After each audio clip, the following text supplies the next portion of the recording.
Greetings, dear ones. I'm Kryon of Magnetic Service. And the message to follow is exactly what my partner thought it would be. There is a protocol that I work with, if you can even call me an I. And that protocol is with my partner, where he gets the opportunity to enhance a message that he hears for the first time in one place. And he would be hesitant to ever repeat a channeling. Hesitant if he heard it coming again in the way that it had been given before, because in his mind it always has to be original. And so in order to enhance the instructions for him, we stop the recorder the first time around. And now we give the message again. And those who have heard the message that are hearing this one will recognize it. The structure is the same. The verbiage, very similar. Dear human beings, you want to singularize everything that is. You have a tendency to take that which you are in your dimensionality and place it upon God. And it's not surprising, and there's no judgment. It's all you have, and your reality is your reality. And therefore, you place upon God that which you know, not that which you don't know. But now it is up to me to give this explanation to you, again, about the human soul, which is not really human at all. Let me state this, that the creative source of the universe always was and always will be. That which you call the creative source, which you have labeled God, or which you have labeled Spirit, is what we are talking about now. And you might say that it is comprised of pieces of all that is. And you'd be right. And even before this universe existed, it was there. It is responsible for all that exists anywhere, including the universes that existed that are before yours and coexistent with yours now, that you know nothing about. This is the creative source.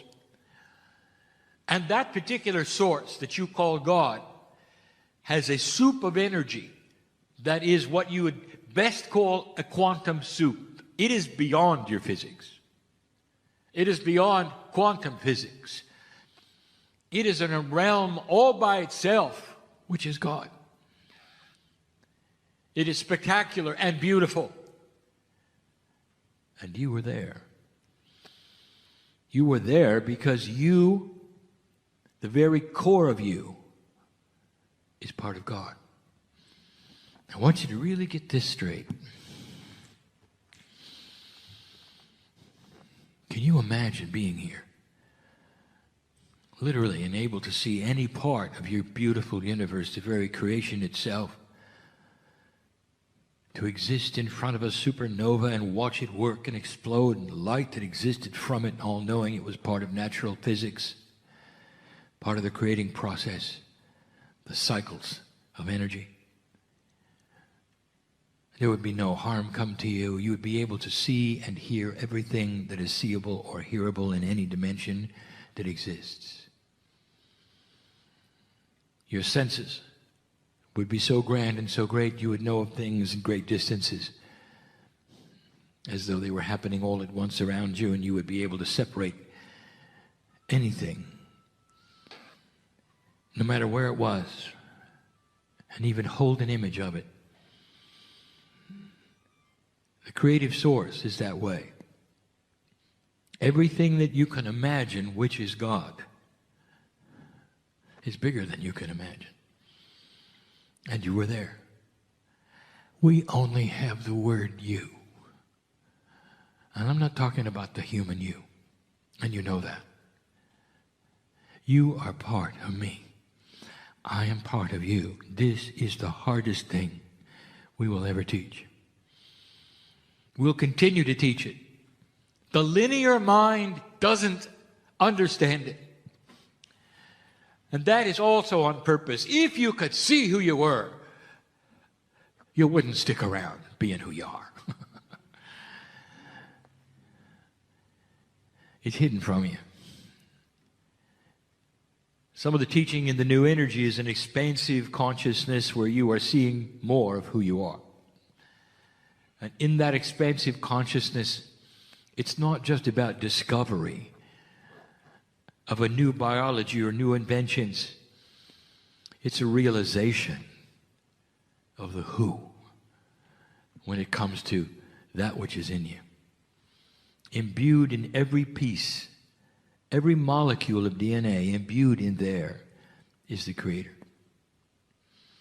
It's in a way you cannot itemize, and you cannot count it. And neither can you count souls on the planet, because they're not singular. The soup, which is God, becomes your soul. And this is the hard part. And before I'm done today, if you think this is confusing, just wait. Because what I have to reveal is not something that you can cognize easily. And it's not something that you are really ready to understand fully. But I want to tell you, even in your confusion, I want you to see the grandness of what is here. The grand thing is that you are part of the creative source. When the restraints of humanism are lifted from you, dear human being, you are God. And you are not a part of God. You are God. Because the soup of God does not compartmentalize itself and slip into human bodies with names and personalities. And that is what I want to tell you. Number one, the souls that are in you are not singular, they are part of the whole. That's easy to say, but hard to grasp. When you look at another human being and you give them the honoring of greeting the God inside, which you have often said, Namaste. You greet the God in them that is the God in you. Did you ever think they're the same soul? No. You have your soul, they have theirs. That's what you think. And it's the best you can do. Because if you combine them together, there are problems with your mind. The mind that is linear and wants your soul to be yours alone will keep you from understanding this message. And what I'm going to tell you is that when you cross the bridge of understanding, you'll understand that it amplifies things. It does not change them and subtract in their magnificence. There is no such thing as a singular soul. It is always connected to the whole. The soup of God is always in a soup. You might call it a collective if you wish. And it does not separate itself. Pieces and parts of it, if you wish to call it that, inhabit the human body and consciousness, and you identify it as your soul. My partner's teaching this year will be about the 9 attributes of the human being, and 3 of those are the soul group. And he talks about the core. And that is what you feel when you get into a deep meditative state. You touch the core, and you think it's you. It isn't. It's everybody. And that's why it is so magnificent. I don't want you to think this is a foreign entity inside you. It is you. But you are God.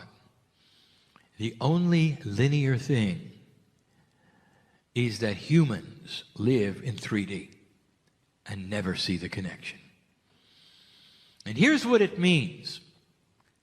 Now, my partner, we're going to be more succinct this time than we were last, and we will not break out into other teachings as we did before. I'm speaking to my partner who sits in the chair about what is coming that might be different than what was given before. I'm going to break some paradigms that you've been taught. The human soul is creator. It does not belong to humans. It is part of creation that is in you. Therefore, there's no such thing as a soul in a learning capacity. Souls don't learn. Humans do. And yet you are told sometimes that they are specific groups of souls, and that some are more, what you'd say, wise than others. My partner uses the word old soul. You're all old. It's just that some of you have been humans longer than others. Old soul doesn't even make sense, because there is no time of a soul. Always was, always will be. Part of God. And then that is not a correct label, old soul. But humans will continue to use it because it means something different than what it is. There's no such thing as souls that are in a learning capacity to be better souls, going to some place else where they would be graduate souls. This is all in the purview of the mind of the human being who is attached to human things. Humans learn. Humans graduate. Human moves from one level to another. Souls do not, dear one. And so get used to this. What if I told you?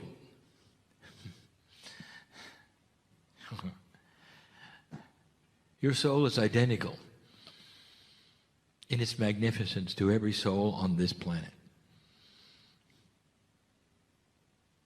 What's the worst human being you could think of? In history, alive now, worst one has the same soul you do. And what should that tell you about free choice? It tells you that this specific, magnificent piece of God is available at full strength, really, to any human by free choice who wishes to look there. We gave you a channel once before that said what the rules were of spirit was that we cannot intervene with free choice. We can watch you make the mistakes. We can watch you turn your back upon what is inside you that's magnificent. We can watch you develop evil. And we can't do anything. It has to be you. It has to be that which is human that makes the choice. Those who have been humans longer on this planet make better choices because they are aware of the God inside at some level. That's just one attribute that I want to demystify how this works. This one is similar. There is no advancement of souls. You should know this. There is this feeling that human beings have that you start as an animal and graduate to a human. And that somehow the soul goes through certain incarnations where it is a lesser human being or perhaps in an animal in order to graduate to an old soul. Any of these things, you just name them, they're all around. That's what humans do. They make levels of advancement and importance. And they place them upon God and even teach them. That diminishes the creative source. Kryon, you mean the animals don't have souls? I didn't say that. They have a different kind of what you call soul, and yes, it reincarnates, and we've told you that before, but it never crosses the barrier of animal to human, ever. It's precious and it's sacred what is inside you, human being. It belongs to your DNA and it's part of a plan. It didn't start as an animal. There are those who actually think that The smaller the animal, the lower the soul. You start as a hamster, you become a dolphin someday, and then you're a human. By the way, that's taught in places. I want to tell you, that's not the way of it at all. It just isn't. And so there is no learning, there is no levels of advancement, and there's no hierarchy. Wait a minute, Kryon, what about archangels and lesser angels? We've given that discussion before. It's only in your thinking where you put them and what you name them. That is a human attribute. It is not God. There's no management system or flow charts with God. There is no hierarchy of who is in charge of whom or what with God. It is a system that is known by all. It is beautiful, and it is sacred, and it is perfect. There are those scientists who have looked out into the universe, and they're starting to realize it could not have been made by accident. And they are struggling with this because it is outside of the reality they have of evolution being chance. Well, it isn't. It's designed. And if you want to know why this galaxy was designed the way it is, I will tell you, it's so you could sit on this earth and hear these words. It's all about you. It really is. Everything revolves around the human being on this planet, and the animals know it at some levels. They all know it. Getting you to realize it has been slow. And now that is the task, is it not? To understand that the system supports you. You are not bucking the system. When you go outside and you look at the things you don't think you can control, the things that happen to you, the weather and all the things that you say you're just bounced around from place to place, all of them are invitations for you to change. Perhaps you know humans who have had very unfortunate lives and everything bad has happened to them at every single juncture. Dear human being, that particular human had a grand opportunity to be brought to zero and take the hand of God. And instead of turning their backs, to actually enhance their lives and understand.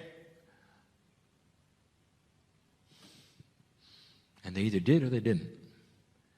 And this is the free choice. To some of you, you look at life and say, well, it doesn't make sense to me because it seems cruel, or this or that has happened to them or me. Not understanding, these have all been synchronistic turning point possibilities and potentials. And some will wallow in the grief of them, and some will take the hand of God and move forward. That are decision points we give humanity over and over, and it's not always through grief. Sometimes it's through joy and celebration. Depends upon who you are, where you've been. Old soul, you see, even I will use the word. Your soul is forever. It's unchangeable. It's perfect. It's beautiful. What do you call it? Your higher self. That's a good one. That is the self that vibrates higher than you do. The part of God. But you still want it to have your name, don't you? Did you know that the soul has no personality? There's no attributes of humanism at all in the soul. Oh, if I could really give you the picture.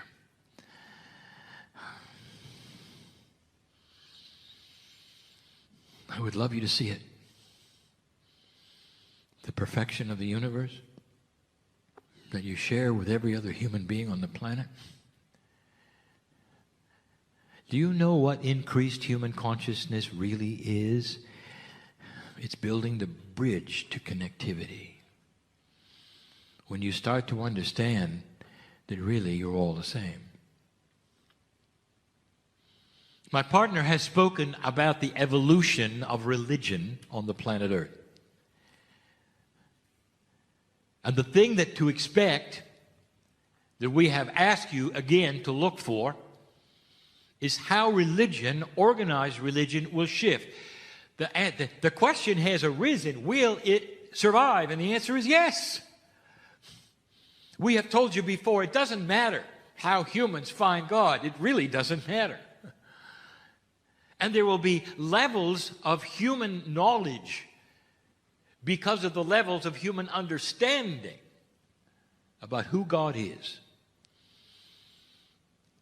Therefore, it's important that all of the processes remain so that the human beings just starting out can go through whatever process they wish to and have their hands held while they do it by a master.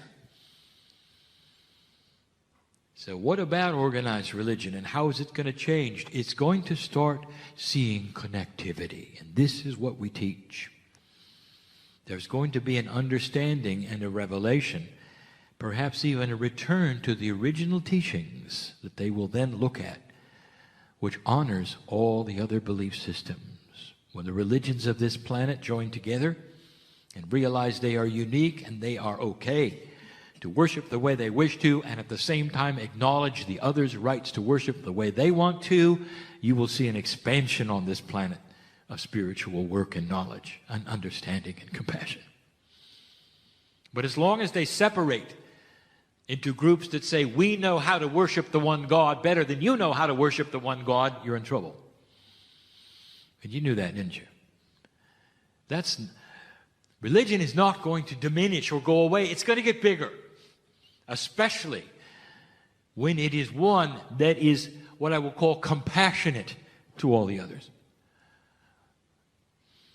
Isn't it interesting, on your planet, there is a full realization of a monotheistic God, one God. And most of the earth believe even in the afterlife. And yet, you segment yourself into thousands of pieces deciding who is right to worship the one God.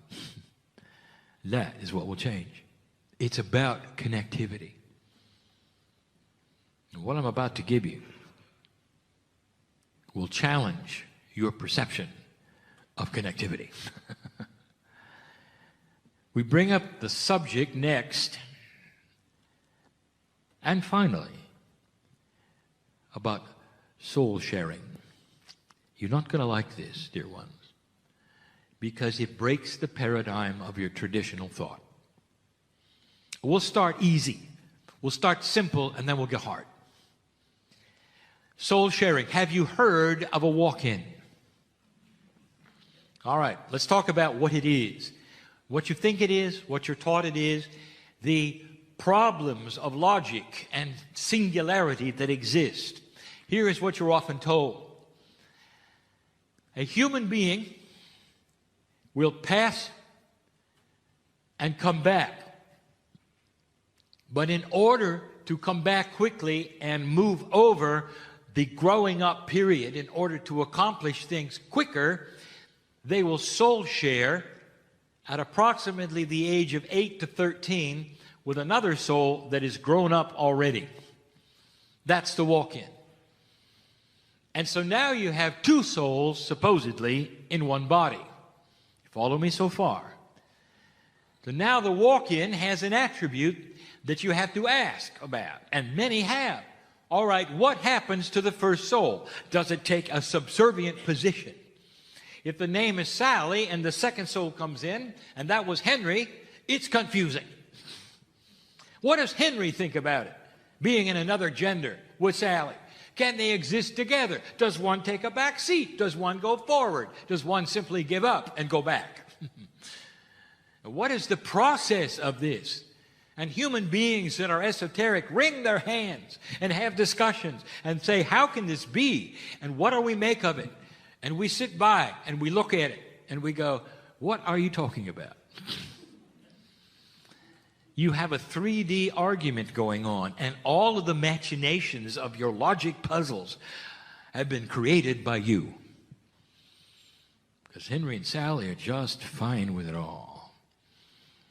You see, what you don't know and what you haven't figured out, there aren't two souls in that body. There's just one called God.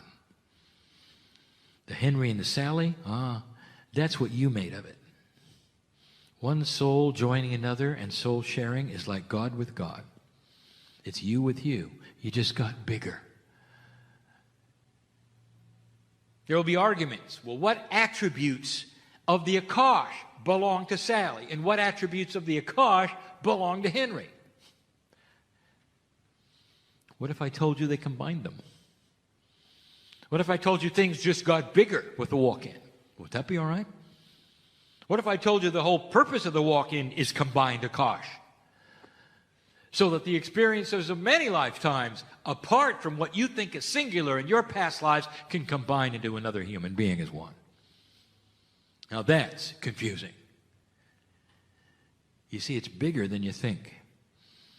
There are no puzzles to figure out with the majesty of God. A walk-in, it's very common, especially with an old soul passing and coming back quickly into one who has already grown.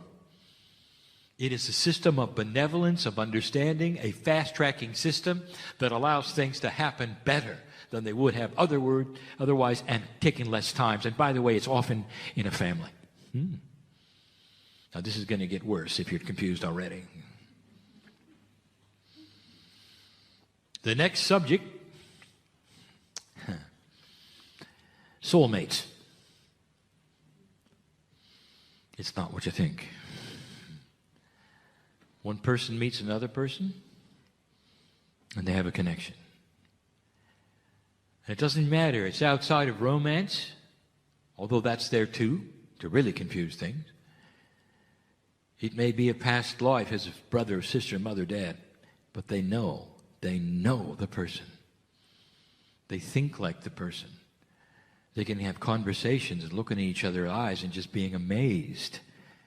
They must have spent lifetimes together in order to have this similarity of thought and thinking, of ideas, passions. There's an attraction to be with that person. Just stay with that person. Because they represent something that is so special, and you call it soulmate. Let me tell you. What if I told you you just met yourself? I told you it'd get spooky. What if soul sharing is something where you met a piece of yourself in another human being? And if I told you that, will you walk out of the room and say, this is not for me, this can't be for me? I want to tell you, I want you to use your discernment. If God is not singular, and you are a piece of the whole, and everybody is in you, and you are in everybody else, why is that so spooky? That you would see a piece of yourself in another human being, because that's the way soul sharing works. It's hard to describe, because you want to singularize it. Instead of seeing the glory of God in that person, you're seeing you in them. Because you have been together in one human body in the past. That's what a soulmate is. No wonder you're attracted to them. And they're attracted to you. Soul sharing cannot be explained satisfactorily to any single-digit dimensional human being. And everything that I'm doing now will simply complicate it. Let me tell you the most complicated one. And then I want to give you an example. And after that, we'll close. I have told you that there is a system of reincarnation that honors the family. And that at the very least, the system has one generation skipped for reincarnation within a family. Most of the time, it's 2 generations, but often it's every other generation. And this allows for new souls coming in to learn and for old souls to be their children and their parents, if you see what I'm saying, and vice versa. It mixes it up, and it's helpful for both. For instance, old soul, your children are probably not, but your grandchildren are. You see where this is going? Skipping every other generation. And you know this is true. For in a generality, we will say, you know your children best, but when your grandchildren came in, you saw something in them that you recognized. Now, I want to make this so clear, and I cannot. This is very, very understandable to you, and it's fine as long as the grandparents are dead. But if they're alive, now there's a problem. Because I've just told you that your grandchildren could be you.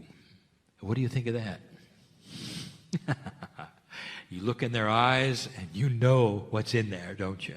There's a connection, and they're on to you. They know that you're going to give them everything they want. Because they are you and you are them. The peace of God you have shared is not a singular soul with your name on it or their name on it. Pieces of you are in them, and it's not just chemistry. We'll talk about that tomorrow night. To complicate all of this, I'll talk about inheritance that is different between Akashic and chemical. Really, to mix it all up. So who are you? Who are you? Is it possible?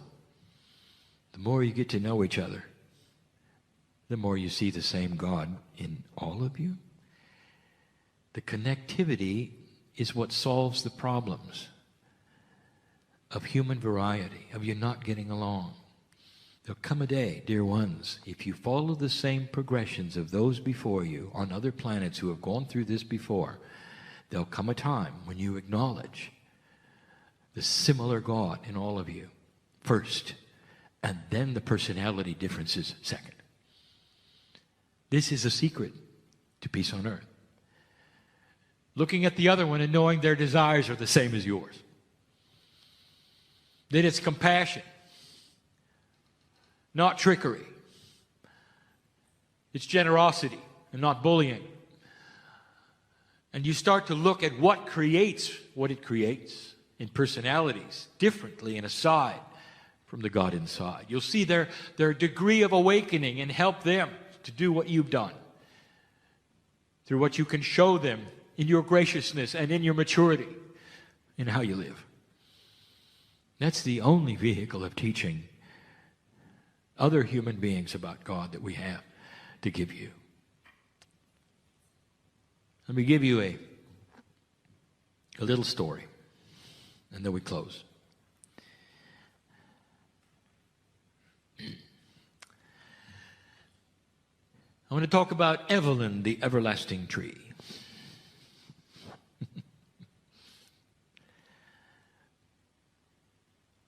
You know, parables don't make a lot of sense. Because they are allegories, you have to forgive some of the 3D parts. And so Evelyn doesn't really exist in nature in the same way. But it's a story. And it's close enough to what nature does so that you will understand. Evelyn had an essence about her as a tree. The essence of Gaia was there, and she knew she was Evelyn. She had the consciousness of a grand plant that she was.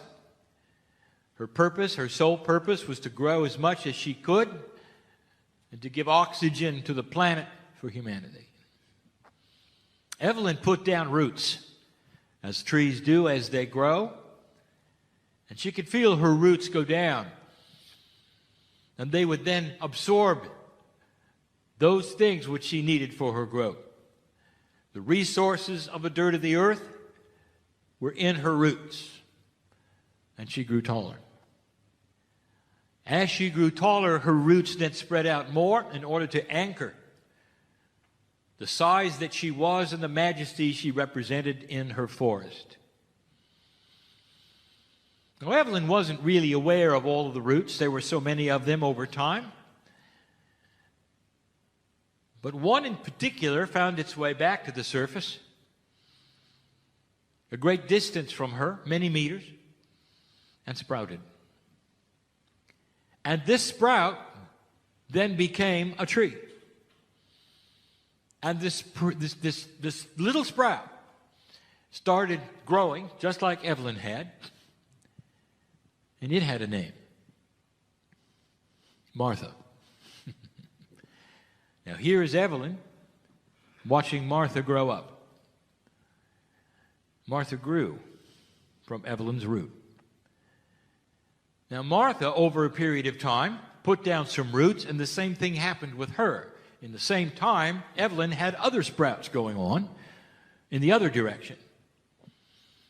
They were Evelyn's roots, sprouting as other trees with other names. You see where I'm going with this? Eventually we have a forest, and all the roots are connected. They're all connected. The life force of the nutrients of the planet are surging through all of them. There is no beginning or end of any root. They're all connected to each other. Now, I want to interview Evelyn.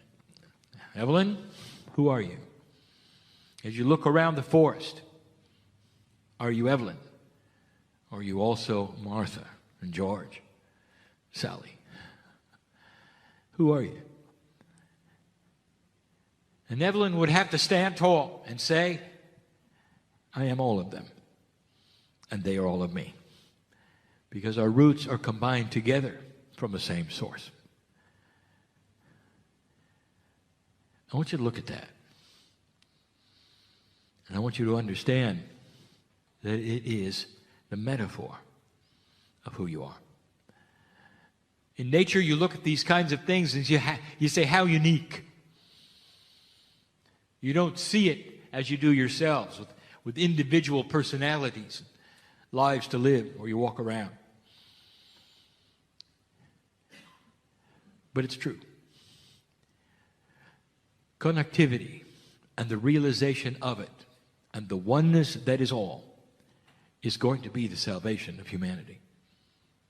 But it has to start, literally start, with you understanding that the soul inside you is bigger than anything you ever thought. Now, I told you a moment ago the soul has no personality. Not like you think. But it does have an attribute. It has perfection, love, benevolence. That's what you feel. The hand of the soul, which is God, is always open to you. Always.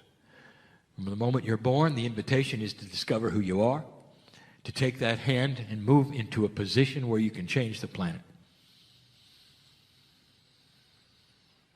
And old soul, you've lived long enough to come to this point and hear this message. Well, you know I'm right. Because this is the time to take that hand. It's got to be with your free choice, with your intent, and with your understanding. That's what I want to do. Don't do anything because you should. Or because you came to a meeting and heard a channel that may have moved you. Now you should do something. Don't do that. I want you to sit by yourself alone in a chair and ask your body, is there more? And it will shiver in response. And the first thing it's going to say is, what took you so long to ask? And it'll say, yes. And that is the beginning of discovery. My partner did that. He did it 23 years ago. He started with himself. He was afraid. What energy is talking through me? How could it do this? Is it the devil? All of the things that linear minds go through tradition and training and misinformation was there. All of it. Until he got to a place of pure emotion where he wept with the understanding that he was more than he thought. And it led him right to the source. That's the invitation, dear one, of every single human being on the planet.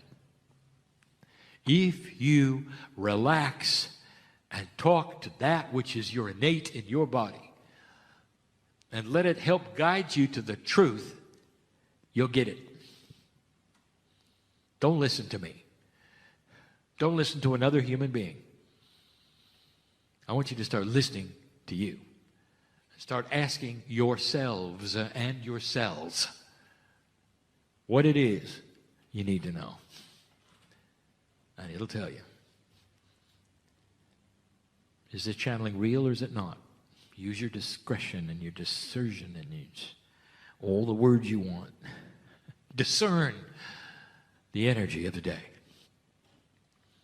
My partner steps aside for this, and now he comes back in a moment.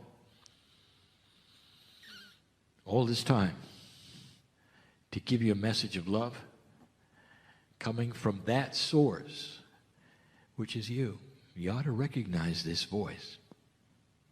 Not the human voice, the other one that's been talking to you in the third language all this time. Whispering, listen, listen, listen. This is what you came for. It really is. Dear old soul, you are the hope of the planet. Whoever is listening to this and cognizes the truth of it, you'll know this is your time. Get on with it. And so it is. Greetings, dear ones. I am Kryon of Magnetic Service.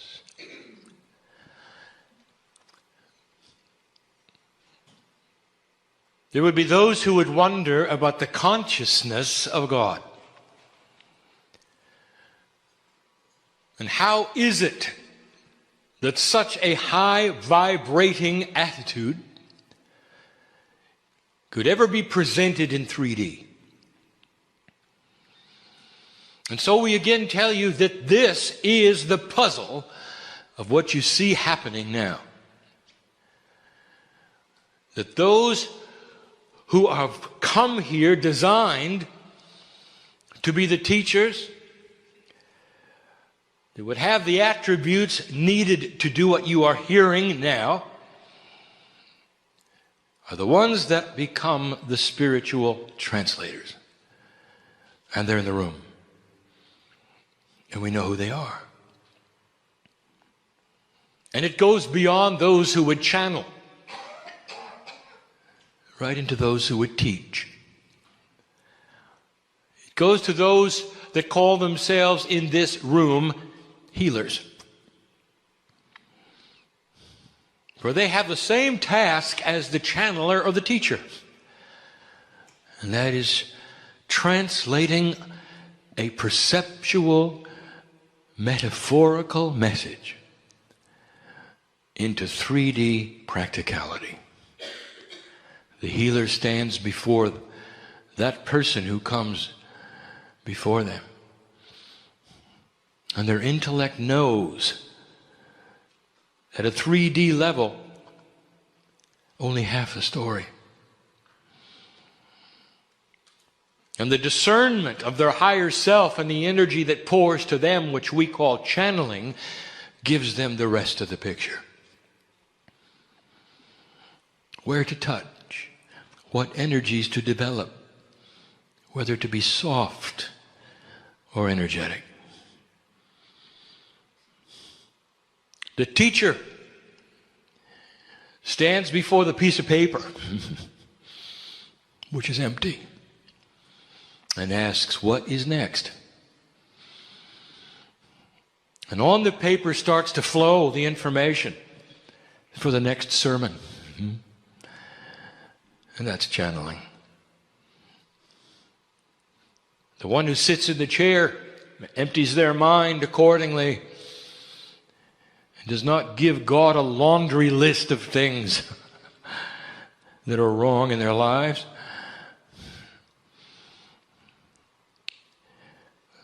That's the one that gets the answers the fastest. The wise one knows that God is always with them and knows all of the things that have occurred in their life.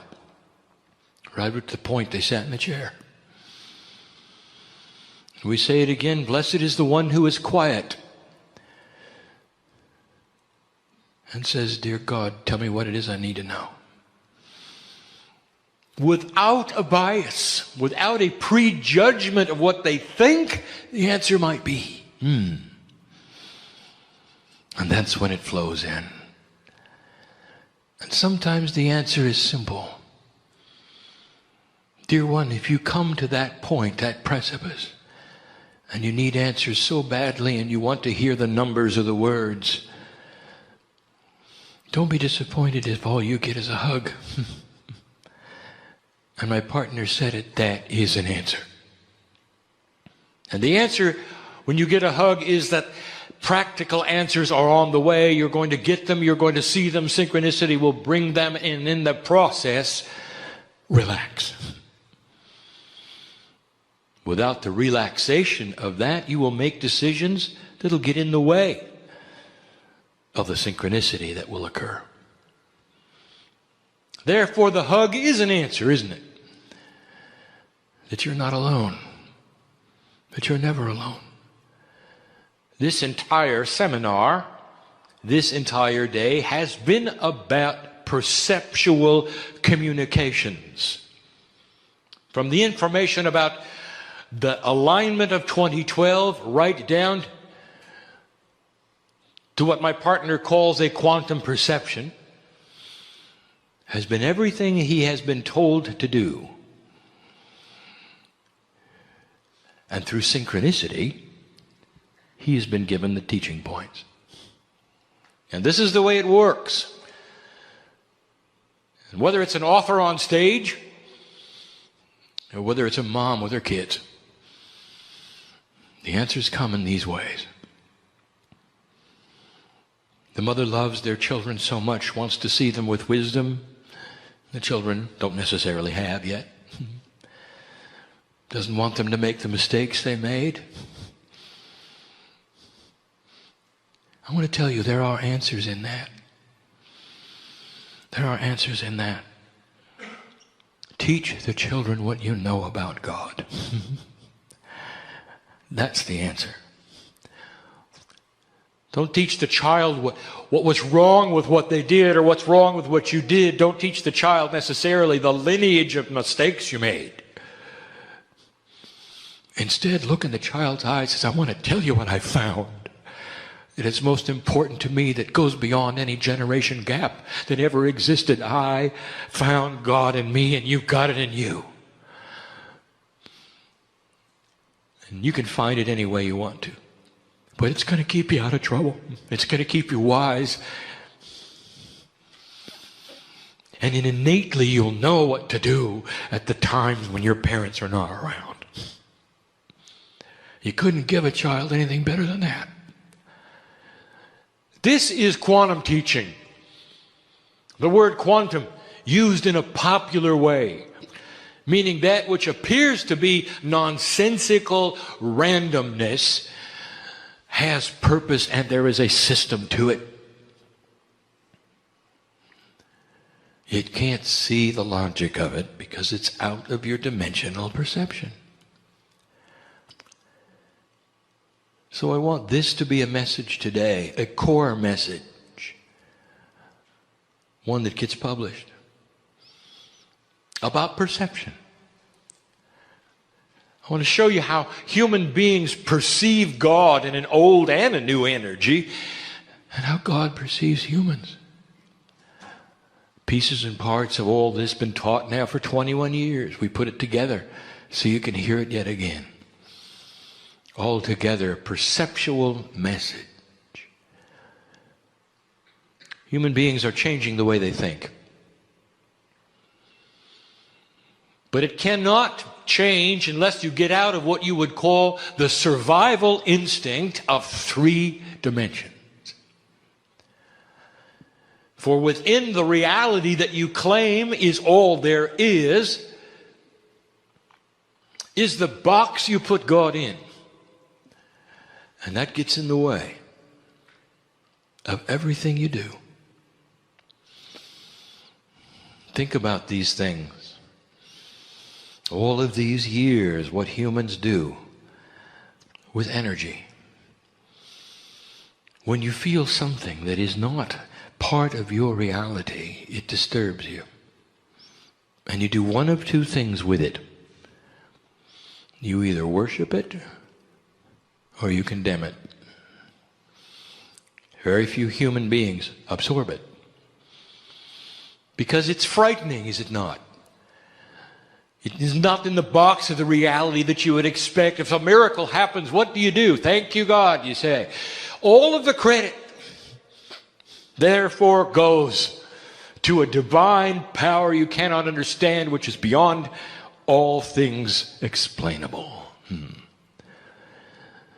if something goes bump in the night, it's the devil. It's evil. Now let me expand your box for a moment. What if all of those things were normal? What if they're part of humanism? What if instead of closing in your box, you build a bigger box? If that suits you, do it. Take the box and double its size and include energies you don't understand in the smaller box. And here is the invitation. Spirit is having fun. Sound from heaven.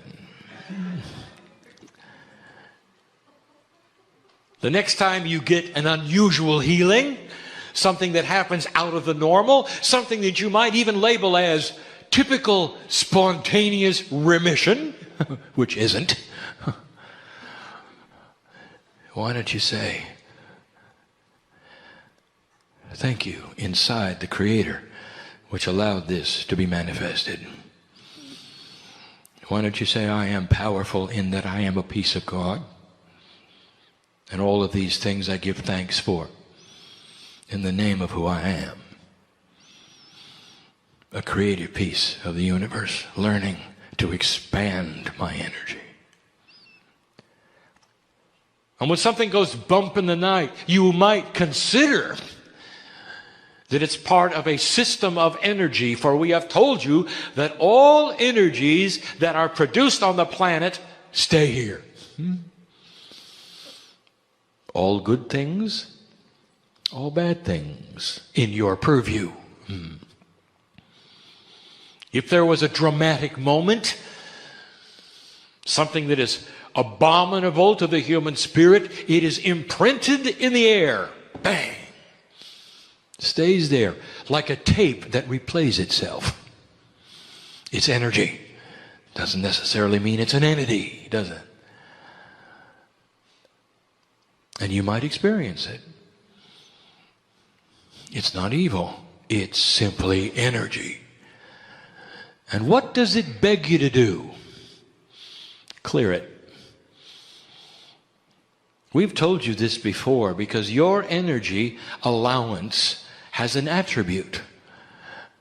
That light is more powerful than dark because light is active and dark is passive. That is to say, if you have a dark room and you open the door, dark does not leak out. If instead you light a match, darkness vanishes, for it cannot exist with light there, you see? Dark has no substance, for it is defined as the absence of light. Therefore, if you come upon an energy which you feel is a stamp of inappropriateness for your magnificence that is in your purview, turn on the light and it will go away. It is as simple as that. You can address it. You can say, energy be gone, for you have no more purpose. Let there be light in this place. I've just given somebody an answer who came here for it.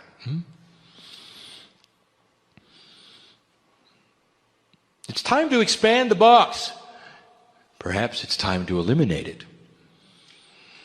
The perception of the human being creates what is called the magnificence of God and the power of evil. It's only a perception. Let me tell you what our perception is, that all of you, each one, carries a magnificent potential to control the energies for yourself, around you, for your life. Don't be afraid of either one. If you come across something inappropriate, clear it up. If you come across something magnificent, claim it as your power and move forward to the next step. Do you hear what I'm saying?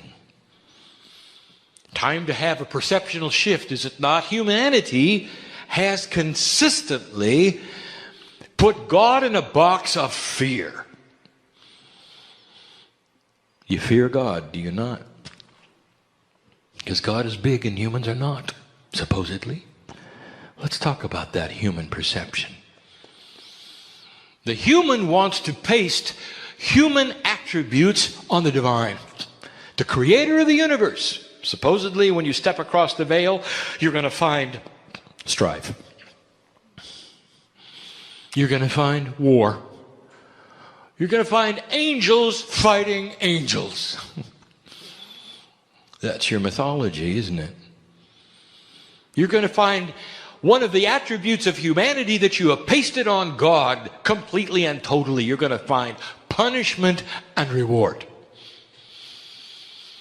Did you know it doesn't exist on this side of the veil? I want to tell you what exists on my side of the veil.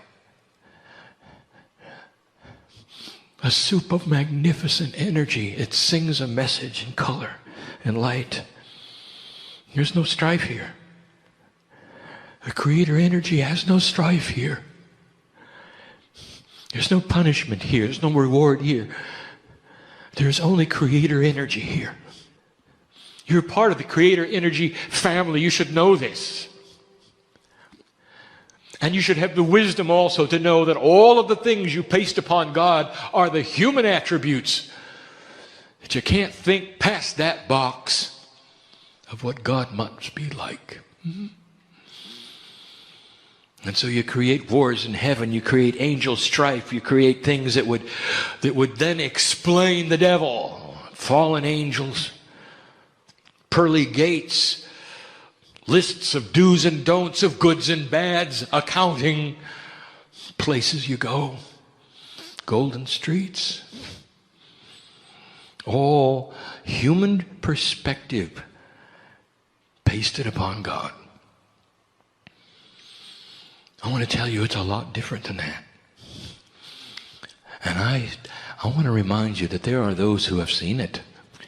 Why don't you ask somebody who has had what you would call a near-death experience, when they got close, ever so close to the Creator's energy, when they just barely touched it, when the heart was stopping and the breathing was almost gone, before they were brought back to life with science. They got to go there. They got to touch the hand of God that was just barely creeping through the door that was barely opening, and what they saw was magnificent, filled with love and filled with light and filled with family, filled with beauty.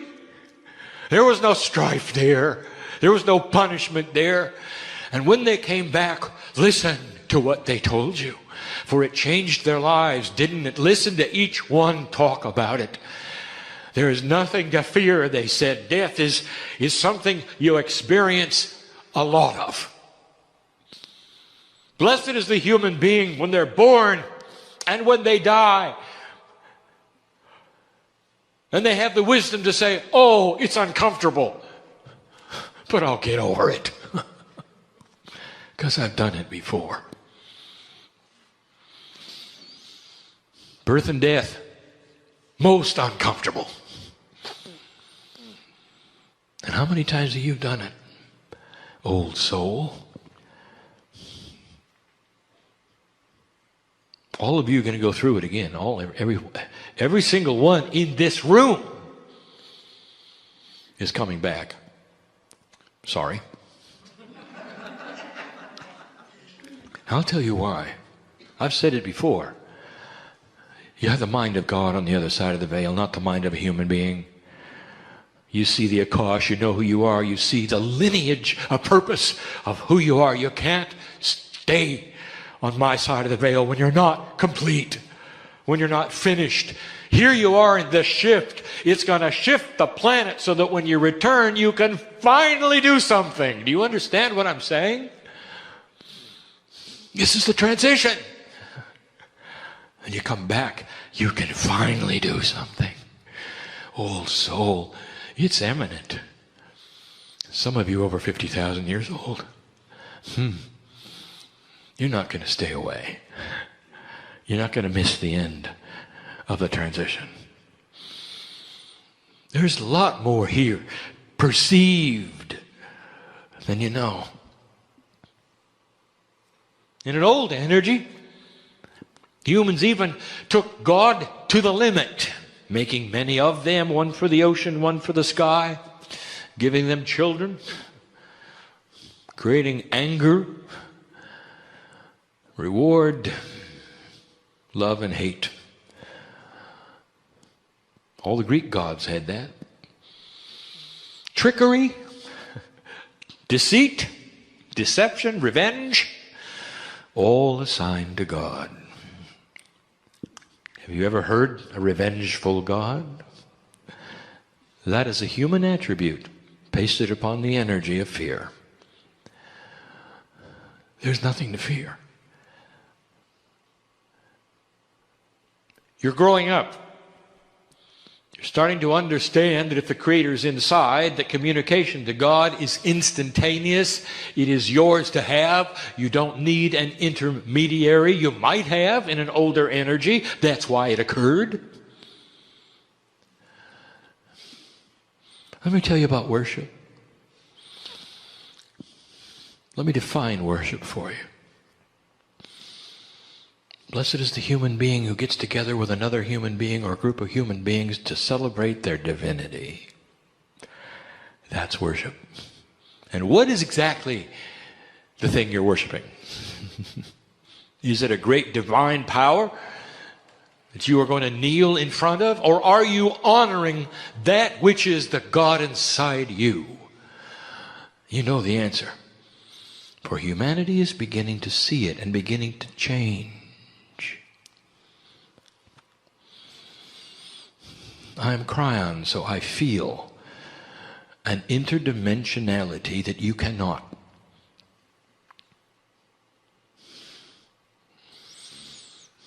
I feel this box you're in. Do you know what's happened in this room in these years? Since the 80s? You know what's happened in here?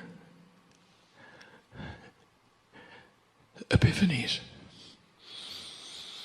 Joy. Transmutation of sorrow and fear into peace, understanding. You know how many human beings have been healed in this room? It's almost endless. The lineage of the space you sit in knows the truth of what I say. The very wood, carpet, cement, plastic reeks with a message to me. I see it all. It makes me weep with joy of those that found the family in this room. And it doesn't just stop there. For Spirit then looks at those who built it and the purpose and the intent of the builders. It doesn't even stop there. It even goes back to honoring those who created the name on the building, their purpose, their vision, the synchronicity in their lives. A couple, not just the one, but the two.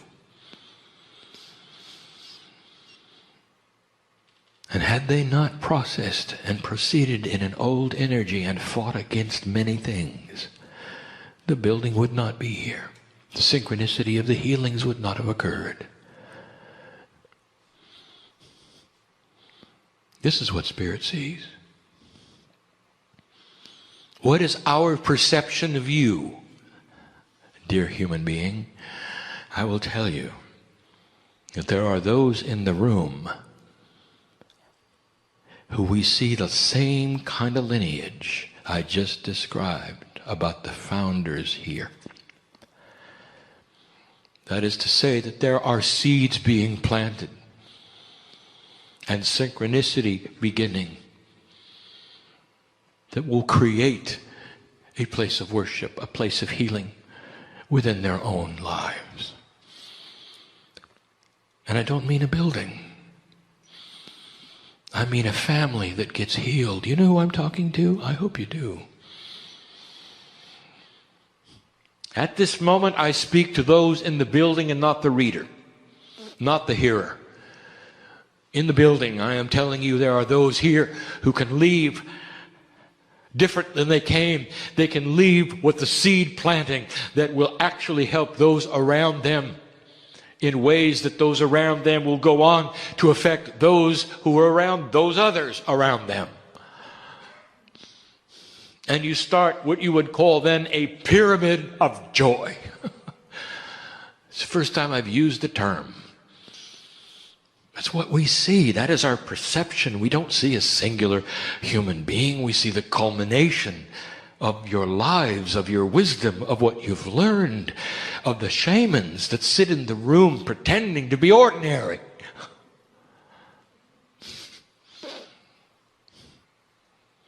We see the potential of what you can do and what is coming.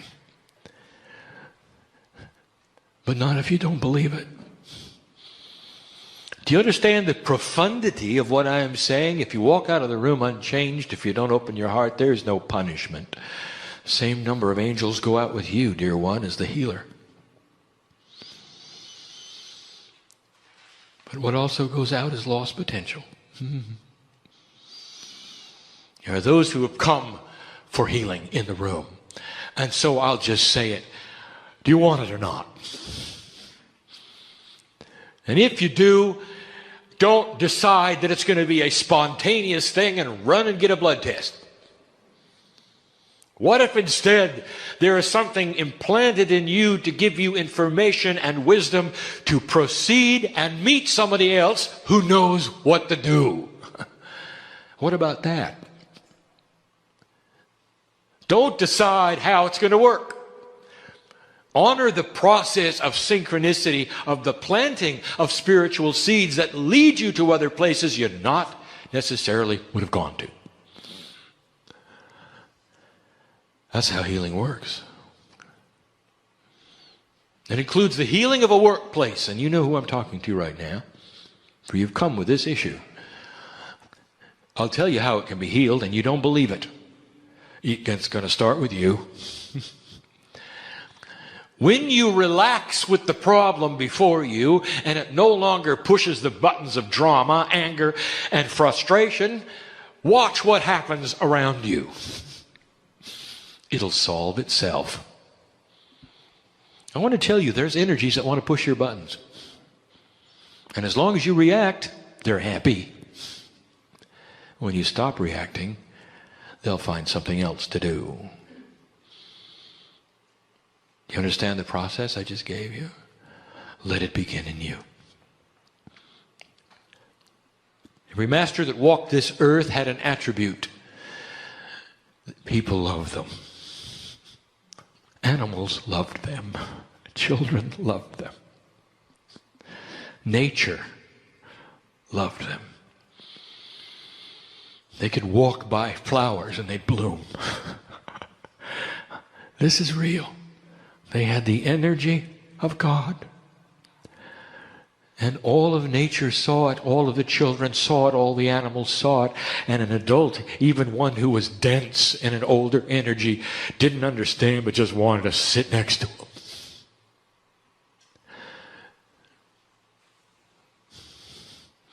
And that includes the Christ. The one whose picture hangs laughing in the hallway. You just want to be with him, didn't you? Can you imagine if he were here? What would this magnificent master have to offer? I want to tell you, most of you wouldn't care. You just want to sit next to him and feel the love and enjoy the presence and know all is well. And you know I'm right. So here's the puzzle. How would you like that for you? To be so alive with that which is inside that all those around you just want to be with you. Don't want you to do anything. They just want to be with you. Mom, I'll tell you something. If you make the shift, your children are not going to leave you. Now that's for somebody reading. Don't be afraid of it. Because the children are going to see God in you. They're not going to see weirdness in you. Don't give them a Kryon book. Just be a great mom. They'll find their own books. That's the perception we have. A long-term planting of seeds that sometimes don't even bloom until you come back in another body. What about that? But unless you do it right now, the next one is going to have the same problems you've got today. So why not create a setup that allows for you to change your Akash now, so that no matter what happens in the future, no matter what the incarnation or expression you have, you're going to come in ready to work with a light turned on. And you never have to go through what you've gone through this time, ever. How does it sound? Well, that's what the human being can do in this energy. And that's our perception today of you. It's not a fearful God. It's a magnificent family partner with its hand out. Can you get over the perception that God is big and you're not? Can you get over the perception that God's in the sky and you're not? Can you instead encompass a perception that says you are everywhere and that God is you? And when you walk out the door, you're not alone. And when you have a perplexing problem or a frustration, you can learn to breathe, relax, and get the answer you need. And it may not be in 3D, it may not be in the numbers or the words, but you'll know which direction to turn because you'll feel it. Trust first impressions. They're the ones that are subtle. They're the ones that you're not used to. That's the energy that is expanded outside of the box that you're in.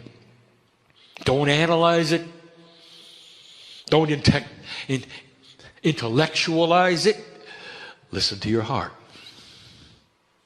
There is a balance between the intellectual and the heart. It's needed to move into the areas that we speak of. Don't throw away your logic. Enhance it with the heart. And then here's something for somebody.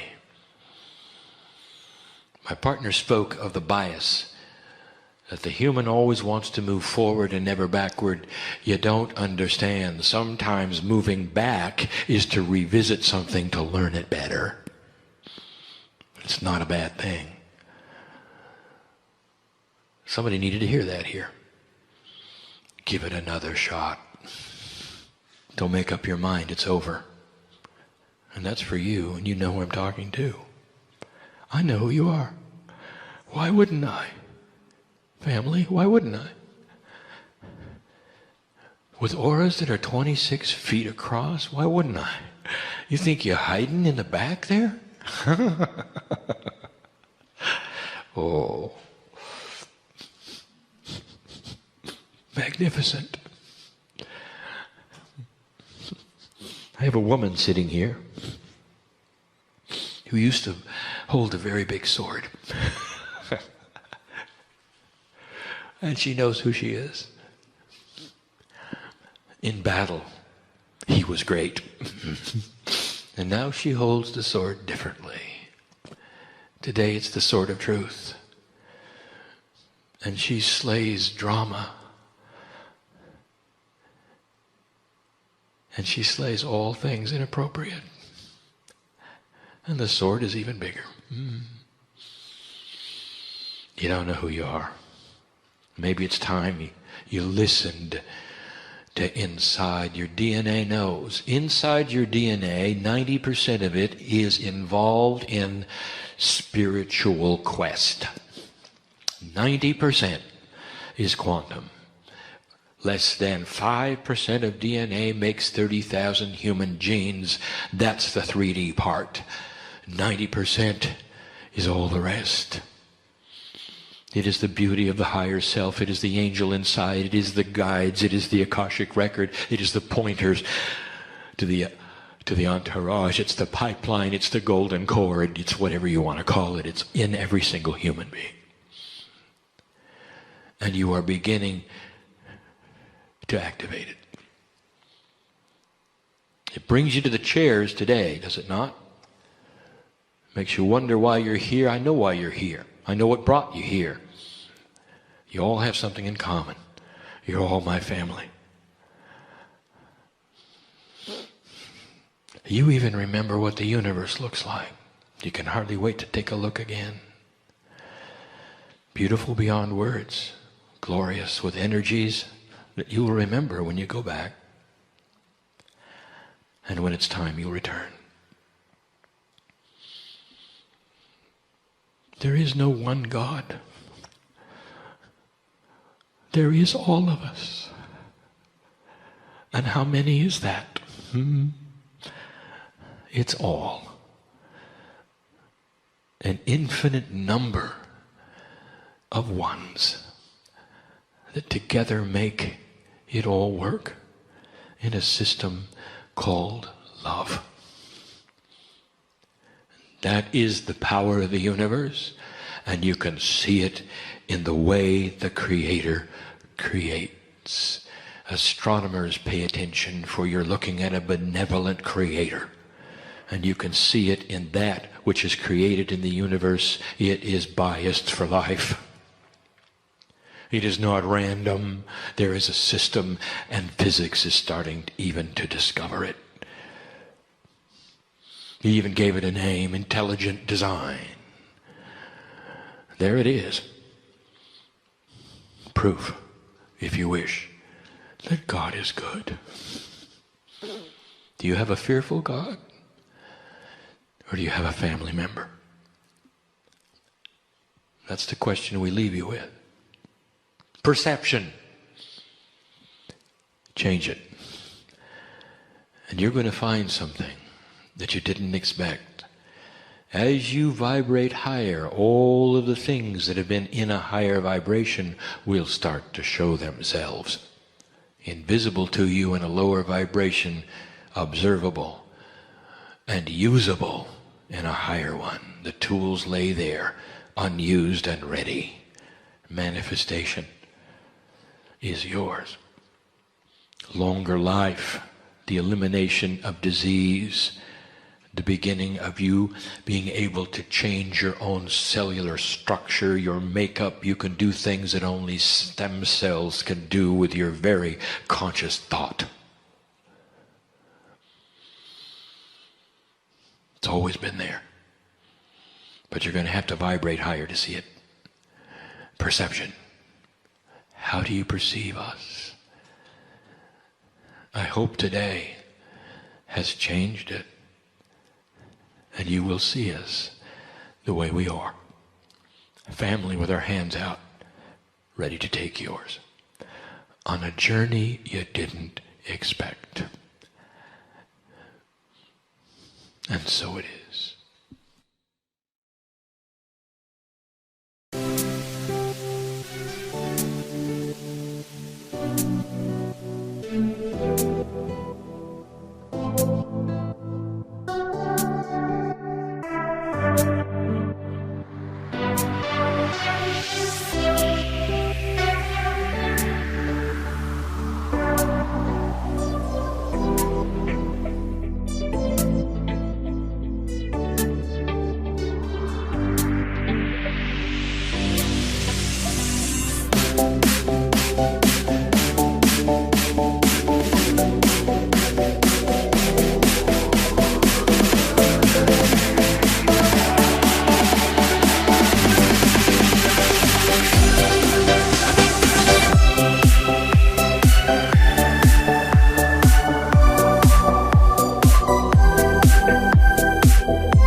let's move into a meditation where we welcome the energies of both the masculine and the feminine to be balanced within our body.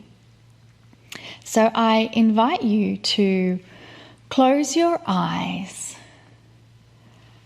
and allow everything within your body to just relax. Have some deep breathing and feel the energy within your body. And focus on the attributes of masculine energy and what they mean to you.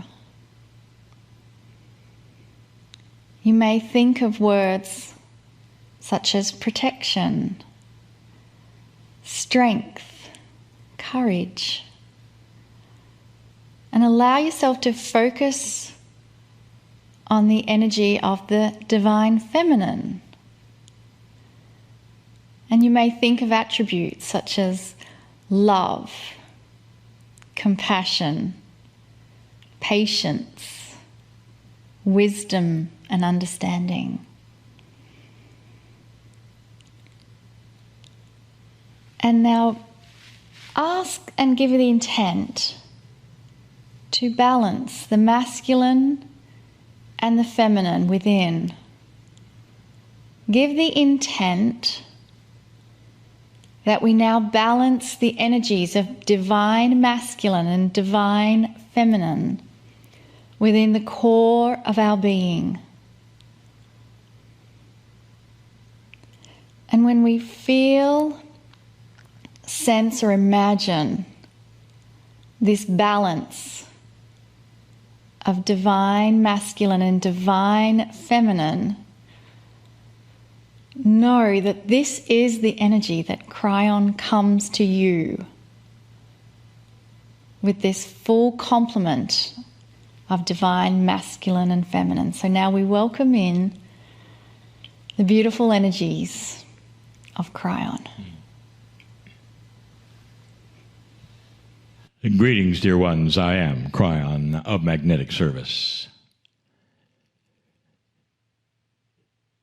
These are amazing times. The times perhaps you didn't expect. The entire thrust of this program for the last year, for this next year and beyond, is to help you through this time. And the best way to do it is that which I have developed and told my partner would be the Circle of 12. A metaphor for the structure of all things, the 12s, the beauty, the majesty of that.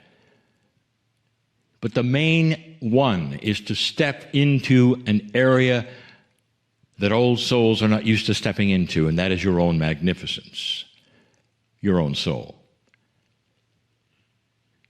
This month, we present 4 channelings, and this will be the first of the 4. And those 4 channelings are going to be called things which are hiding in plain sight. So hiding in plain sight is the title, and it's going to be a revelation of the true magnificence of every human being.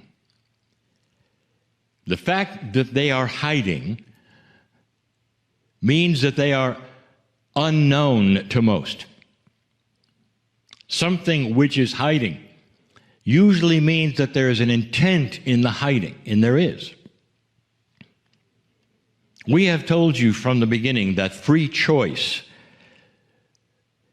is that which we give you to develop and find things which are hiding.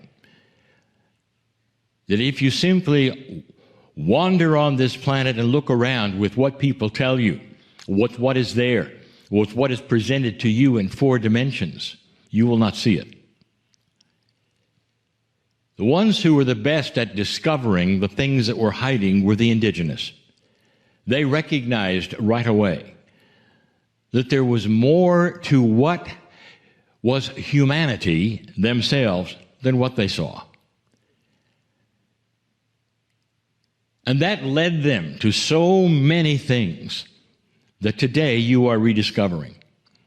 They discovered the things that were hiding in plain sight, including the connection to the earth, the connection to the ancestors. They knew about astronomy way before there were astronomers. They understood what was in the sky and how it moved, affected them, just like the astrologers of today. So there are many things that are hiding, and we have chosen 4 of the major ones. And the major ones that perhaps you know, or you think you know. And this may be a review for the old souls, but there are so many listening to this who need to hear it. How do I begin to tell you what the first one is? And it's the greatest one. We don't save it till last. We want to reveal it on this program in all of its beauty and its glory. Because these are the things you are not told, dear ones. There is no major belief system today who will give you this statement or this information the way I am going to give you now, and that makes it controversial. What if you didn't have it right? What if all of those belief systems developed so many years ago, thousands of years ago, with all of the trappings and all of the rules? What if that was developed in an old energy because things were hiding and they didn't know any better? What if they misinterpreted some of the greatest things on the planet that were given to them, and today they're being revealed? What if you are far more magnificent than anyone ever told you? And that's the premise. There is a grander truth out there, dear ones. The biggest statement we want to give you is this: hiding in plain sight, you are a piece of God. To some, this would be blasphemous, for their whole premise of their belief system is that you are nothing and you were born dirty and you don't even deserve to look on the face of God because God is so beautiful and you are not. And if you've been told that, it's tough to rewrite that story. But I'll tell you, it's just the reverse. You have a soul. You know you have a soul. Do you think God would have given you a dirty soul? Because the soul is part of God, and you have a soul. What does that tell you you are? Dear ones, you have inside you the ability to do what the masters did on this planet. It is beautiful, beyond beautiful. It is magnificent. It comes with the promise. And the promise is this, that you can perform the same things that the masters did. And then we start telling you that it comes with consciousness and intent and practice and the energy of the earth, which has shifted to allow it. That's what the Circle of 12 is all about.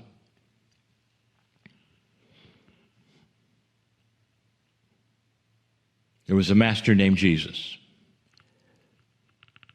followed today by 1 billion people. And it was carefully done. He was put on this planet as a man, not an angel. An angel did not come down called Jesus. It was a man.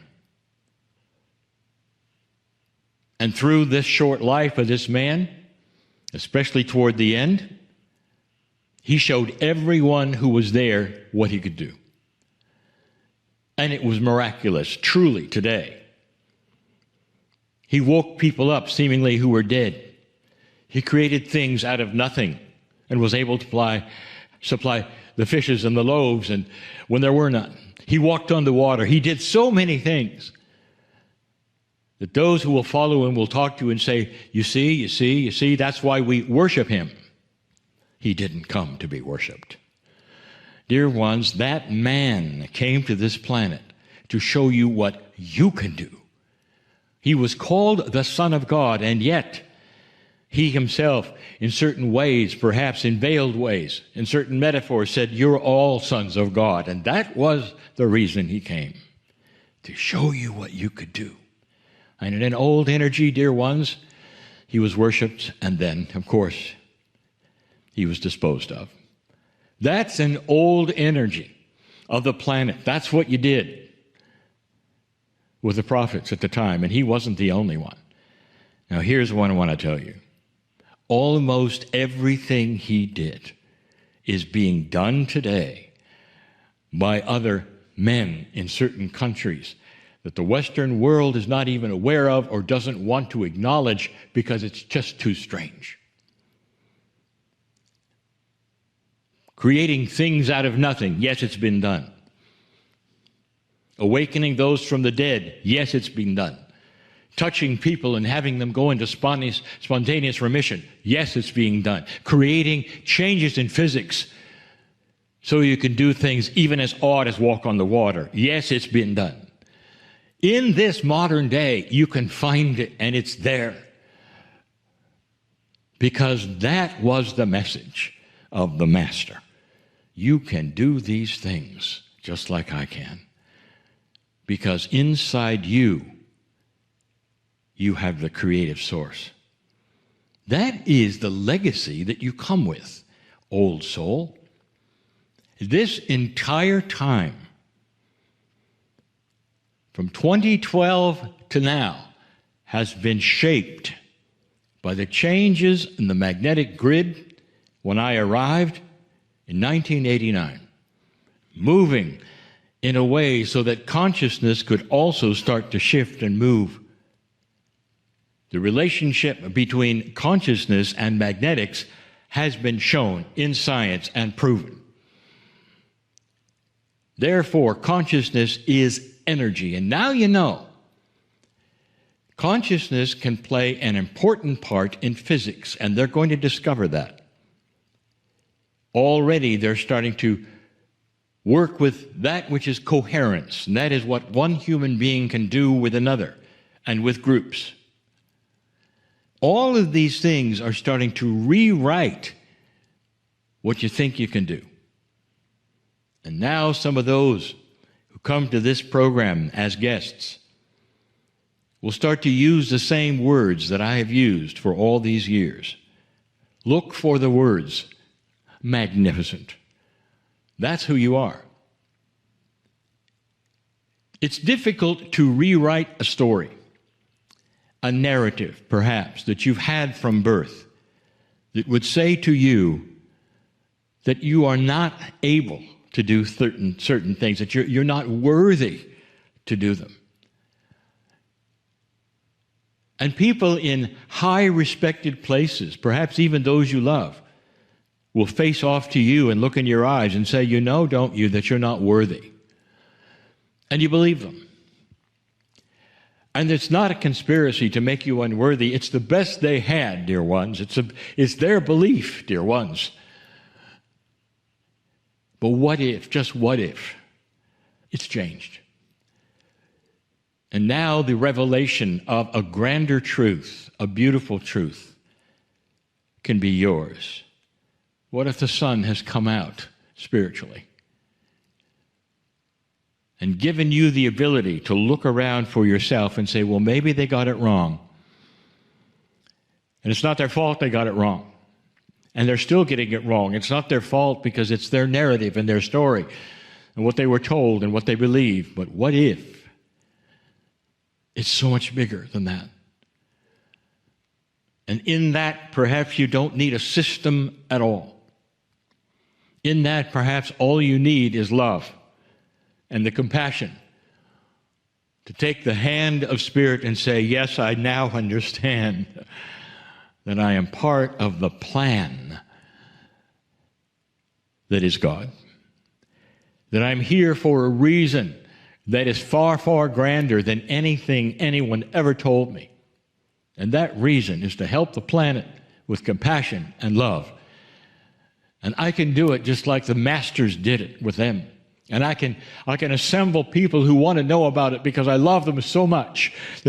For all of you who are out there dealing with how to overcome and transmuting those things, we truly are holding that space for you as you make your journey on that way. And I want to finish out these questions with an affirmation that came from Guru Deva. Guru Deva was the founder of a Hindu monastery in Kauai.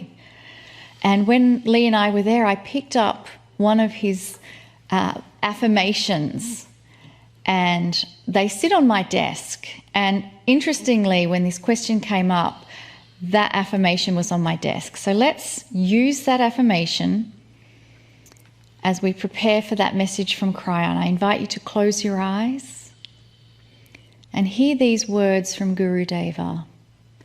I am not my body, mind, or emotions. They are but shells of the infinite energy that flows through them all. I am this energy. I am its source. I am on my way to merge with the Creator. And let us now hear the beautiful message from Kryon. Greetings, dear ones. I am Kryon of Magnetic Service. I always say this, that I know who is listening. Spirit understands so much more than you think. Did you ever consider your soul as part of an entirely huge system of souls? Did you ever consider the multidimensionality of you and your soul being part of the creative source, God? And it is. This is how we know the consciousness of those who tune in, those who are listening, those who are watching live, those who are watching later. Even if this message is seen months, years later, it is still alive with the grandest truth of the universe. This is a series of 4, and this is the second series of the 4. And the title of the series is Things Hidden in Plain Sight. We brought you the first one last week, the grandest of all. This second one may seem to be something that is common, that I've repeated over and over. So we're going to personalize it just a little bit for your time. One of the grandest things that is hidden in plain sight for you, all of you, is that you are a healer, a self-healer. That everything in your body that you consider is inappropriate or wrong, you can change. And you can change this as you sit there. Hidden in plain sight is the ability for you to actually alter your chemistry. Not only can you alter your own chemistry for your own healing and youthing, but you can alter it at the core level. That is your DNA. You can change the instruction sets of your DNA. That is how powerful you are. And some of you are saying, I don't understand what that means. Dear ones, your life and your chemistry is written in the manuals, you might say, of the chemistry that is so complex within your DNA. There have been those, not just me, who have faced off with you on this very program and said you have the ability to rewrite those instruction sets so that if you have what is called an inheritable disease, you will not pass it on to your children because you can erase it in your instruction sets and never worry that they'd have it. It goes even beyond that. It's so what you would call metaphysical or esoteric that you would say, I don't understand it because it can't happen. And that's where you're wrong. You have grown up with instructions that tell you, a programming that has told you outside of the body of what you can and cannot do. And so, therefore, when something hurts, you never go inward, you go outward. You find someone else who can help, and they often can, and many do.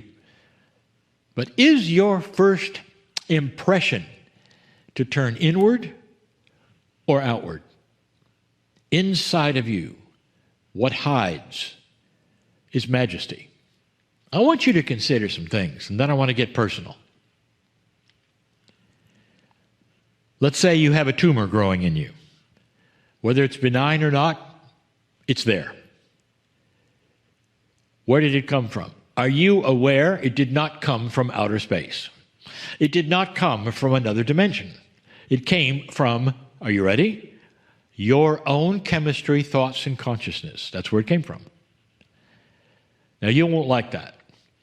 And those perhaps who are sitting and listening to me who are in trouble with something growing in them will say, I didn't ask for this, I didn't create it, I didn't want it, it just arrived. And I will tell you something, dear ones, that all the evidence is in your consciousness and your body. It didn't come from outer space. It grew there because of the chemistry that was either created by you, your thoughts, or allowed by you because of your habits. You created it.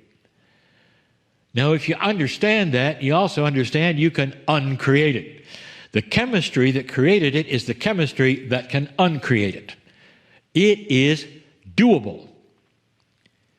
So many times, we have given you this phrase.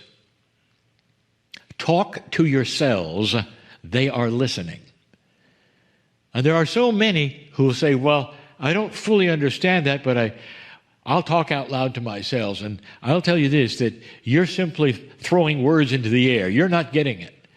This has to be an internal process of intent where you sit there for some time and visualize all of the cells that you want to talk to and start giving them the intention of what they're going to do. I want you to understand that there is one boss of the body, and that's you. Your culture, however, doesn't have you as the boss. Somehow you live in your head, and everything below your head is just what they call potluck. It'll just do what it does. And then you're just lucky if you survive. And that is how you've been taught. You have no control. And you hope everything works. That is not how it works. Hidden in plain sight is the ability to change chemistry, to void things that are inappropriate in your body. Did you get that? You can heal anything that's there. You can accelerate healing of anything that is there. You can make it go away, just like it arrived. This is provable. So many have had this happen. You count on this process for homeopathy, sending body a signal, a tiny signal, and it works. Spontaneous remission, it works. You've seen this. Placebo effect, it works. You think it's going to work, you get a sugar-coated pill, and suddenly it works. What does that tell you? Hidden in plain sight, the master healer of you, your chemistry, your DNA, your body is listening. Okay, I'm going to give you the same information I have given before, that my partner has answered in questions before, regarding the vaccination. And it doesn't matter which one. I'm going to tell you something you should hear. There are those out there right now wringing their hands because they do not want to take the vaccination being offered all over the planet. They may fear the chemistry of it, or they may not like it. Now, this is not a political statement. It's not about whether you should or should not.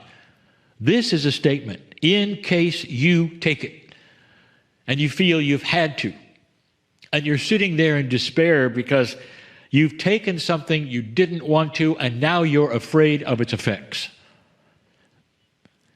First of all, let me tell you, you should be. This particular vaccination, one of them in particular, down the line will show itself as inappropriate in reproduction. You're going to see it.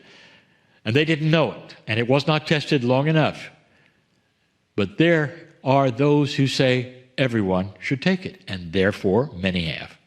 What about you? Let me tell you something. If you take it, you are in charge of the chemistry of it. Listen to me, listen to me, listen to me. On your own, even if it's RNA-based, you can change what it has done. You can void all of the inappropriate things and be just fine. If you can change the chemistry of your ancestry, you can do that. I want you to know, and I want you to hear it. If you fear the vaccine, now, many don't. Many feel it is exactly what should be. But if you fear it and had to take it, or are facing the specter of taking it and you don't want to, don't wring your hands, dear ones. Don't be afraid, dear ones. You are the master healer of your own chemistry and can void anything inappropriate in your body. That is miraculous, and that is hidden in plain sight. Why don't we all take a moment, including my partner, and respect this. Sit with it and say, thank you, Spirit, in these times of trouble. And I invite you to close your eyes, deepen your breathing, and think about all of the masters that have been on our planet. There have been so many come in physical form to show us the potential that exists within all of us. And each of you will have your own version of who that master healer is for you. They could be alive on the planet now, or they could be someone that has been on the planet, had an end-of-life experience, and is now communicating at a soul level. Whatever that master is to you, let us ask to receive an eternal peace to help us in our understanding of the bigger picture, to bring us peace when things happen and we don't know the reason why something has happened. So that when we face a situation where we look at that situation and ask, why did this happen? Let us use that as the invitation for the energy of peace to descend upon us from the masters. Allow the energy of peace to descend upon you. You are receiving that from the masters. And as that bubble of peace wraps around you, let us invite the wisdom of the words from Kryon.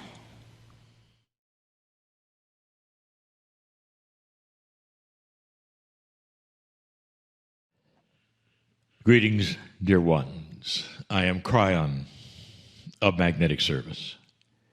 A bubble of peace. How appropriate that this was brought up.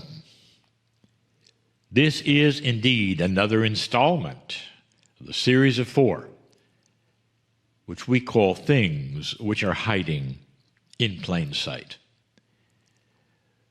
If you take a look at the human being, the way you are right today, it's the way you were before, and before that. It's the way the ancients were. That hasn't changed much. What has changed is consciousness.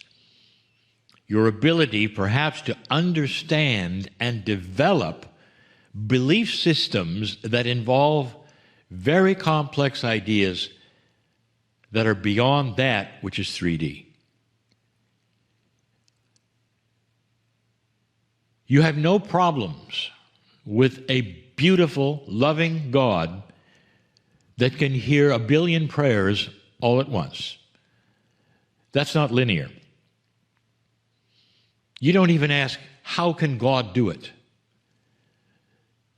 What if that reality which you consider is God actually spills into that which is the human being's soul, and then spills into that which is the design of the multidimensional parts of a human being?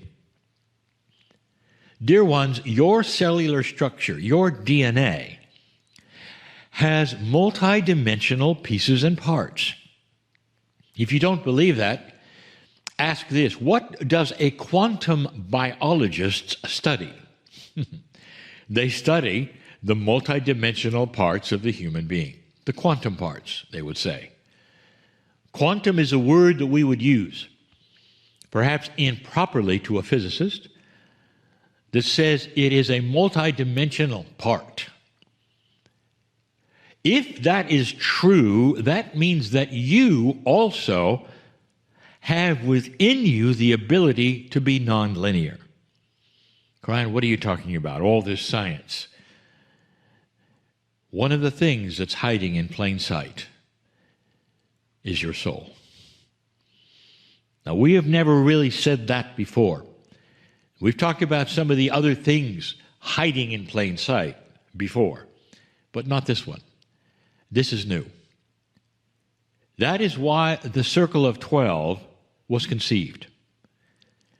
It's a new concept that you can identify and walk into that which is your soul part. That soul part of you is miraculous. That soul part of you is also part of the creative source itself. So when you're there, dear ones, it is an amazing experience, because anything is possible. This is where you can meet and work with your past lives. When you walk into that which is your soul energy, you've seen it on the Circle of 12, right here, over and over. There is no limitation to what you might be able to do. You think about these things. What is it that perhaps you could do if you could walk into that which is the soul of yourself? Who could you meet? I want you to take a look for a moment and remember what the Circle of 12 has given you in the aspects of who has been in the theater and what has taken place in that theater. These are all metaphors of what you can do for yourself if you could meet your soul. Now, there are so many who would tell you at this moment, don't pay any attention to that silly stuff. You can't do that. They'll tell you that the soul is completely and totally removed from you. It's on the other side of the veil, and the mechanism of the soul is simply that which is up to God, and that you yourself have nothing to do with it while you're here. Now I ask you, does that really make sense? Would you have designed it that way? Now, I continually say these things about spiritual logic. How would you have designed yourself in pure compassion and love from the other side of the veil? And we've said this before. Would you have designed a system that removes you from God? That's what so many teach even today. A system which has you groveling in the dirt, climbing ladders in order to, that's a metaphor, steps or ladders in order to gain that which God would give you, of looking down so you don't have to look in the face of God because you're not worthy. Does that sound familiar? Would you have designed it that way? Does a parent design that for their kids? And the answer is no. Compassion and love have to win. Light is winning. So get into some spiritual logic and understand that these things start to make sense. Your soul is spectacular in every single way. It is the core spirituality.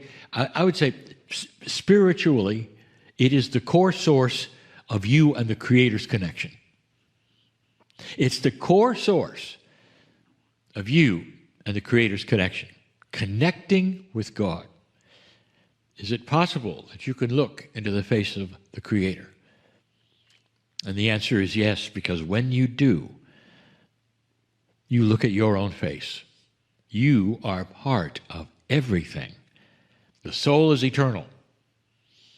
It never started and it never will end, just like the Creator.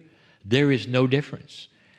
Imagine God always had souls within it, ready to do what you're doing. That means you are part of the creative source. And for the first time, we tell you, you can touch the face of God. You have permission. It's always been there. But now in this new energy, it's doable. Hiding in plain sight is the ability for you to cross that bridge that we do every day. You can meet the masters of the past and ask them questions. You can meet yourself, your past lives, and ask questions. You can meet the core of the loved ones and ask them all the things you'd like to. You can have gifts presented to you. You can have healings. And there's something else. You can meet someone that's very, very important. And that someone I will reveal later in the Circle of 12. That's just to say, for those of you who are not members of the Circle of 12 and listening to that you can do anything. In this soul energy is pure healing. In this soul energy is everything you ever were or ever will be. And you can touch that. You can sit within it like a bubble of peace that was mentioned before. Dear ones, I want you to understand that the miracles you believe are miracles may not be miracles. They may be what you've always been able to do. They may seem like miracles to others, only because they have been told these things are not possible. And they are. I want you to understand that this soul energy can be used in other ways as well. You don't have to cross that bridge. You don't have to go into a visualization. You can drop within your heart instantly and be in that beautiful theater that all of you know about. And you can just sit there and be loved. Because you transfer that which is your consciousness into the field of your soul. And suddenly, you're in this beautiful bubble, and you know it. And you want to sustain it as long as you can, like the gurus in India, in their profound meditations. And it can go on as long as you want to, and sometimes time is removed in those areas. This is what you can do every single day. Drop into your heart, feel that bubble of peace within you, and know that you are in your soul energy, and you don't have to do anything. You don't have to meet anybody. But it will soothe you. And you will be in touch at that moment with your core energy, and you will feel peace and compassion and love in times where you really need it. These are troubling times for many. And our information is always the same. That you don't have to be part of it, dear ones. And you can remove yourself to such a degree that the frustrations will not be frustrating. And you can be peaceful and walk through. So let's move into a brief meditation before we have the Kryon channel. And to help us prepare for that, I invite you to close your eyes and move into that space where the external world can just take a back seat just for a few moments as you reconnect with the core essence that is within you. There is something within you that responds and resonates to the message of Kryon. It is why you are here. It is why you have connected with us. And perhaps you feel that when you come out of this place, your world doesn't have that beautiful meld between your light work and your day-to-day life work. So perhaps we can give an intention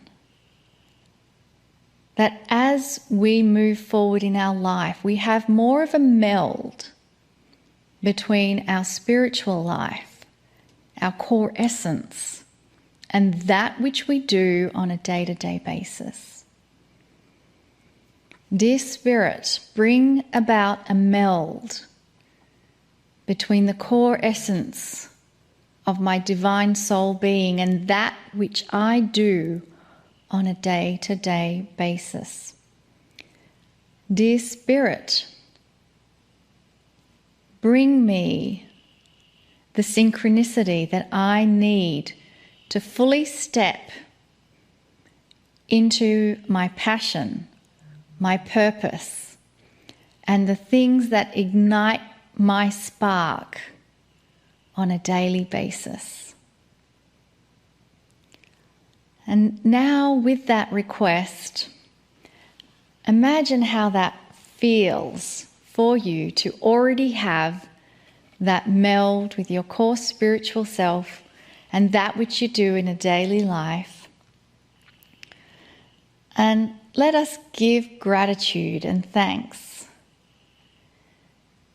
that we always have the ability to go in and listen to Kryon again and again to help us rekindle the remembrance of who we are. And to help rekindle that remembrance of who we are, we now sit back and enjoy the beautiful message that is coming directly to you at a very personal level from Kryon.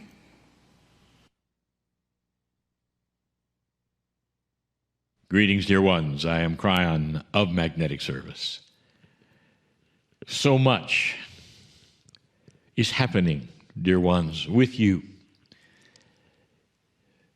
Question about dreams and reframing things and the body reorganizing things. It is indeed true, and I will add this to that in this new energy, dear ones, Spirit knows you, knows what you're about. Spirit cooperates in so many ways to help you. Dreams is one of those ways. If you haven't noticed, dreams seem multidimensional. And what I mean by that is they're never linear. You're in places that you used to be, meeting people that shouldn't have been there or who have even passed. So the dreams mean something else. Sometimes they distract you while you work on other things, and sometimes they're a direct relationship to what you're learning as a light worker. How many of you have dreams in color, or perhaps that you're flying? These are dreams, dear ones, that show you, indeed, you're on the right track. Perhaps you have wished you would have dreams like that. Let me tell you, before you go to sleep, give intent for the dreams that you wish to have and see what happens. For those of you who have dreams that you don't like, you can control that as well. Dear Spirit, you might say before you go to sleep, let the dreams this time, tonight, enhance my magnificence. Let me awaken refreshed and smile at the lovely things that I've had presented during the night. You are so in control of the things that you might not think you're in control of. None of you are a slave to bad dreams. You can control them completely, totally. Like all of the other things that we've been telling you, you're in charge of. This is channel number 4 of 4. The title of Things Hidden in Plain Sight. And we've given you 3 other things that are hidden in plain sight, and some of you know those things, but perhaps we're not aware of the profundity of how you can do it or how you can use them. I've saved until last perhaps the most practical one. It's not esoteric. Some of you will say it is, because you're not understanding perhaps how it might be used. But truly, it is not esoteric. It has to do with you doing something that no organization that is spiritual on this planet has ever told you you could do. And it's this one. You, as you sit there, as you live from day to day, can control your own reality. This always gets us in trouble when we speak of this, because there are those who look askance and say, look, chance is chance. If I step off the curb and a truck is coming, that's chance. Now, how do you steer around the things like that? How do you create a reality which will not have you step in front of a truck by chance? This is where it gets good. Let me present something to you. If you do not have any consciousness toward your path, in other words, if you simply let chance happen, and it will, just like you said, imagine that there is a path before you that is filled with potholes, and you'll step in a number of them, and that's called chance. Now think for a moment that you give consciousness toward your path. And when you do, dear ones, you're presented with a path that either has no potholes or you get to steer around them through timing and synchronicity. You won't be at that junction where the truck comes along because you have asked not to be. That is how it works. You connect with the field, where the field has the potential of absolutely all consciousness and things that may or may not happen. And you start to steer yourself through that consciousness into fields with no potholes, because you are now in control of your path. Dear ones, I am telling you that you have the ability not to have a chance, random kind of future. It's also a consciousness of what you expect. And that's how it works. It's not you then consciously steering yourself into places you want to go. It's you with your intent and your affirmations for your life. What are your perceptions of what you can do? Do you think it's possible for your own body and your own mind to project yourself into safe places? For you to give intent for greater things than you have, or to be in the right place at the time that you need to be? What do you think of this when you would say, Dear Spirit, tomorrow, let me meet the people I should meet appropriately. Steer me into the correct places. I'll be aware with my intuition of those places. Bring me this or something better. And that's the prayer. And it's simple. But if you do it every day and you do it often enough, you're going to see you get to control chance. And you won't be in front of the truck. In fact, you will meet the people you need to meet in order to go to the next level that you have then projected for yourself.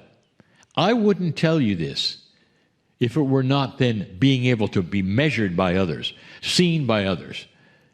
And so many old souls and light workers are participating in this. Your intent and your verbalization for what you want is the key. We have said before so many times that you are in charge of this, which is your reality, through your verbalization and what you expect next. It also goes to explain the opposite. How many times have we told you this? You are not a victim of this planet. There are those, and I hope some of them are watching, who feel they are. And so I will say, if you feel you're a victim of this planet because bad things continue to happen over and over, let me ask you, what do you expect next? The answer is often more of the same. If you analyze your thoughts, your verbalizations, dear one, who feel you're a victim, you will find yourself telling others how bad things are. You'll find yourself verbalizing your fears. I hope this doesn't happen, you'll say. And yet by the verbalization of then stating it, you put it out there for it to happen. You are controlling your own life, and you're steering yourself into trouble. It's almost like, indeed, I've said it before, it's almost like you're in a restaurant ordering on a menu, and you've ordered things that will create that which makes you think you're a victim. The worst things you can imagine come out of your lips, and you're not even aware of it. If you change your intent and start to expect good things, even things you've never seen before, you start to change that reality. This is the way of it. This is a tool of the human being through consciousness, which has always been there. Some will even call it a law, the law of attraction, that as you put things out, they attract to you. As you then put out on that menu the things that you are expecting to have happen, the good things, the synchronistic things, the things that others say are impossible, and then they start happening to you, you know it works. My partner has seen it in his own life. There are others who teach it. It is so real to so many, including my partner, that he designs his life through the expectations of things that have not arrived. And when they do, he smiles. I know it works. And he's not alone. There are so many who start to understand the process of consciousness, intent, to be in the right place, to meet the right people. And they plan around this to such a degree that you might think they can even tell the future. That's how powerful it is. I would like to involve all of you in this kind of projection. And perhaps right now with me, you might take a moment to use this gift together and follow this lead. Dear Spirit, I understand this gift.